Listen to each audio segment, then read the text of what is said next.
میں کچھ دن پہلے ایک جگہ تعزیت اور ڈرتا ڈرتا گیا تعزیت کرنے.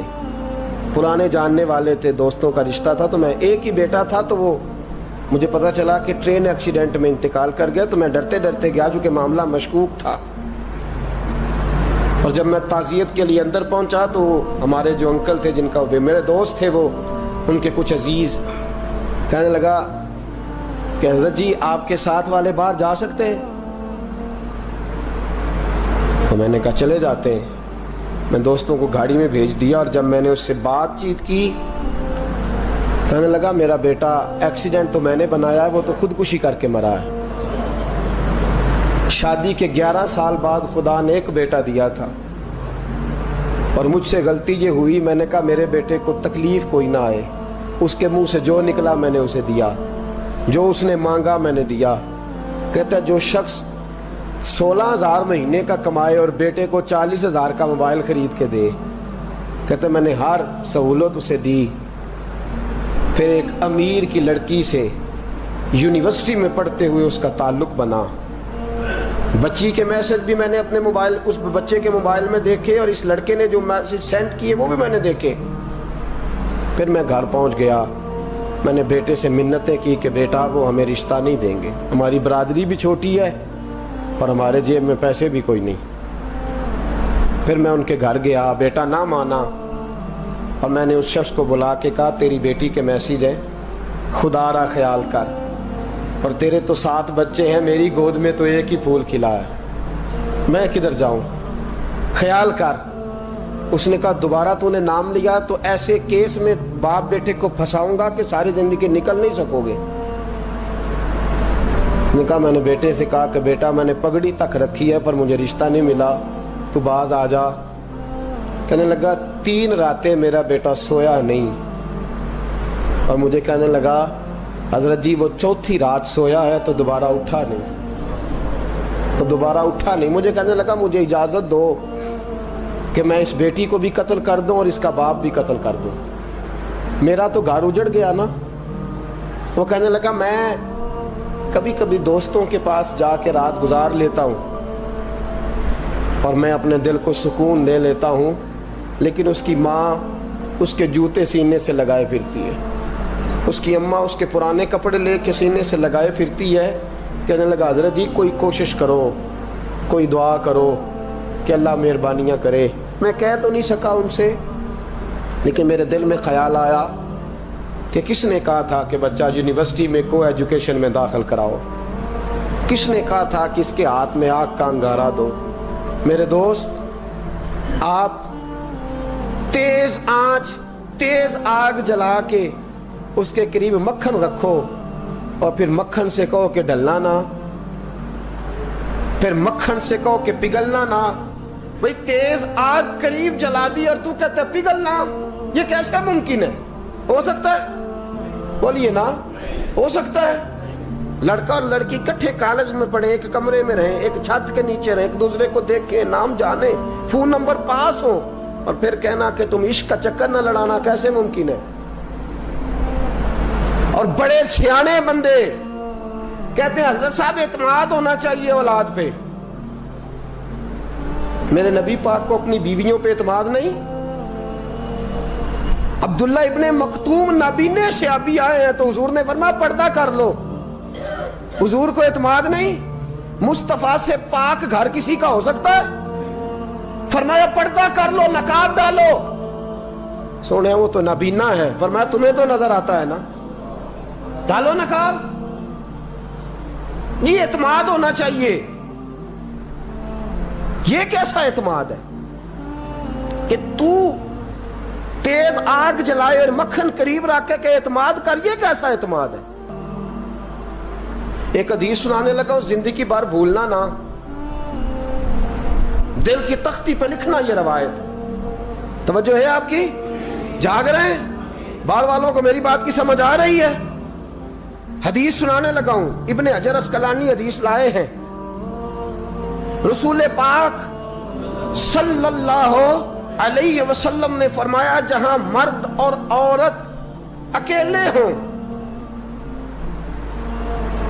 وہاں تیسرا شیطان ہوتا ہے. یہ تو پہلے بھی سنے ہوں گے نا اتنے لفظ. اس سے آگے ہیں ابن حجر حدیث کے لفظ لائے. یا رسول اللہ صلی اللہ تعالی علیہ وسلم، مرد اور عورت اکیلے ہوں تو تیسرا شیطان ہوتا ہے؟ حضور نے فرمایا ہاں. عرض کی حضور اگرچہ وہ نیک ہو. جاگ رہے ہیں نا آپ لوگ؟ اگرچہ وہ جہاں مرد اور عورت اکیلے ہوں وہاں تیسرا شیطان ہوتا ہے. حضور اگر وہ نیک ہو لکھ لو دل کی تختی پر. میرے رسول نے فرمایا اگر عیسیٰ کی ماں مریم بھی ہو اور زکریا کا بیٹا یحییٰ بھی ہو تو میں ان دونوں کو بھی اکیلا بیٹھنے کی اجازت نہیں دے سکتا. فرمایا عیسیٰ کی ماں مریم جو رہی مسجد میں، پلی مسجد میں، جس کی پاکیزگی کا اعلان قرآن کر رہا ہے، عیسیٰ کی ماں مریم. اور فرمایا یحییٰ صرف نبی نہیں، نبی کے بیٹے بھی ہیں. زکریا بن یحییٰ. فرمایا اگر یہ دونوں بھی ہوں، ایک نبی ہو اور ایک ولی ہو، مریم اور یحییٰ بھی ہو، مریم اور زکریا بھی ہو، فرمایا میں ان کو بھی اکیلے بیٹھنے کی اجازت ہے. تو کس نیکی اور پرہیزگاری کی بات کرتا ہے؟ تو کیسا پیر ہے اس کے پاس تنہائی میں بیٹھ کے بی بی اپنا دکھڑا سنا رہی ہے؟ تو کیسا مفتی ہے؟ اٹھا کے لے جا طریقتیں شریعتیں اور جا کے سنبھال لے اپنے جبہ اور دستار میں. وہ کوئی جبہ اور دستار نہیں، وہ گند ہے. اس لیے کہ جو نبی مریم سلام اللہ علیہا کو نبی کے پاس بیٹھنے کی اجازت نہیں دے رہے، وہ پیر کس بات کی مولی ہے جو بیبیوں کو بغیر پردے کے سامنے بٹھاتا ہے؟ اور تنہا بی بی کہتی ہے میرا دکھ سن لے، کس نے اجازت دی ہے؟ اور پھر کہنا تماشا لگ گیا، سٹنڈ لگ گیا. یہ شریعت بیان کر رہا ہوں، رسول اللہ کا فرمان بیان کر رہا ہوں، اور اس سے آگے ہمیں کسی دلیل کی ضرورت بالکل نہیں ہے. اور پتہ نہیں باپ کو کہ میرا بیٹا کیا کر رہا ہے. اندھی ہے وہ ماں جس کی بیٹی سارا دن نیٹ پہ بیٹھی رہتی ہے، اس کو خبر نہیں کیا ہو رہا. اور جب آگ گلے تک آتی ہے نا، داڑیاں جب جلنے لگتی ہیں تو ہمیں خیال آتا ہے یہ کیا بن گیا ہے. اور جب ماں کا دوپٹہ کھینچنے لگتا ہے نا سگا بیٹا کہ چل میرا رشتہ مانگ، پھر اس کو پتا چلتا ہے کہ یہ تو معاملہ ہی بڑا خراب کر لیا میں نے. میرے دوست، جوانی زیادہ پیسے کمانے کا نام نہیں. اگر تو قیمتی کپڑے پہنتا ہے تو تو جوان نہیں. تو 50 کلو وزن بائیں ہاتھ سے اٹھا لیتا تو تو جوان نہیں. اگر تو ڈگریوں کا ڈھیر لگایا ہے اور تیرا دراز اور الماری بھر گئے ہیں تو تو جوان نہیں. اور اگر تو نے اپنے خاندان اور معاشرے میں اونچا افسر بن کے نام کما لیا تو جوان نہیں.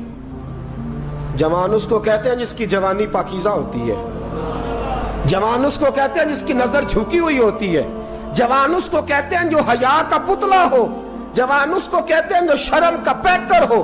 جوان اس کو کہتے ہیں جس کی نظر سے معاشرے کی بہو بیٹیاں بچی ہو. جوان وہ ہوتا ہے، جوان بھی ہو پاکیزہ بھی ہو، جوان وہ ہوتا ہے کہ میرے رسول پاک نے فرمایا صبح قیامت اللہ عرش کے سیدھے جانب جوان کھڑا کرے گا. 30 سال کا جوان، چڑھتی جوانی، خوبصورت آنکھیں، روشن چہرہ، اس کا وجود طاقت والا. نبی آگے بڑھ کے پوچھیں گے یا اللہ یہ کون ہے جو تیرے دائیں جانب کھڑا ہے؟ اللہ فرمائے گا یہ وہ جوان ہے کہ خوبصورت عورت نے اسے کہا تھا میرے ساتھ منہ کالا کر لے، پر اس نے نظر جھکا کے کہا تھا انی اخاف اللہ. نہ بھائی میں تو اپنے اللہ سے ڈرتا ہوں.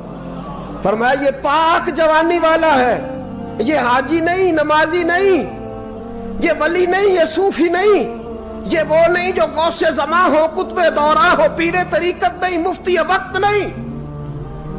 یہ خالی جوان ہے پر پاک جوانی لے کے آیا ہے. یہ خالی جوان ہے پر پاکیزہ جوانی لے کے آیا. یہ خالی جوان ہے پر اس کی نظروں میں حیا بڑی ہے. یہ پاک، یہ کیا تماشا لگ گیا عشق کا چکر. اور آج جتنی مصیبتیں کھڑی ہوئی ہیں،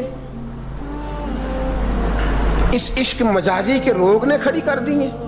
ہر جوان. ہمارا ایک بچہ تھوڑے دن پہلے اس علاقے کا محمد طیب نام کا شہید ہو گیا.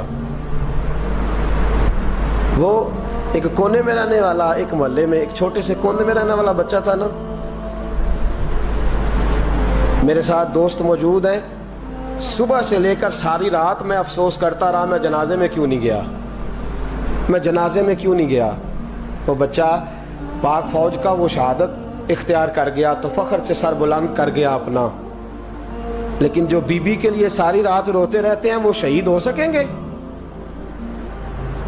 جو ساری رات ٹھنڈ میں کھڑے ہو کے عورت کے ساتھ گفتگو کرتے رہتے اور جو سارا دن دل میں گند رکھتے ہیں بی بی کے لیے, ان کے ہاتھ میں تلوار آئے گی؟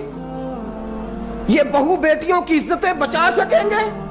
عافیہ صدیقیہ جیلوں میں جل گئی امریکہ کی, اور وہ جب بھی خط لکھتی تھی کہتی تھی کوئی محمد بن قاسم نہیں بچا, وہ کہتی تھی کوئی شہاب الدین غوری نہیں بچا. اور وہ جب بھی, اب تو خیر اس کا ذہنی توازن ہی کام کرنا چھوڑ گیا, وہ بی بی جب بھی خط لکھتی تھی نا اہل پاکستان کو تو کہتی تھی پاکستان والوں بتاؤ کیا تمہارے اندر کوئی بھی خالد بن ولید کا ماننے والا نہیں؟ کیا کوئی نہیں تمہارے اندر جو علی کے نام کا نعرہ لگانے والا ہو؟ کوئی نہیں بچا جو فاروق اعظم کی سیرت کو فالو کرنے والا ہو. کوئی لاؤ جس کے ہاتھ میں تلوار ہو اور مجھے سمجھ آئے کہ یہ وہ ہے جو حسن اور حسین کا نام لینے والا ہے. کوئی نہیں بچا. اس لیے کہ گندگی دماغ میں, گندگی دل میں, گندگی روح میں تو اس کام کے لیے آیا تھا.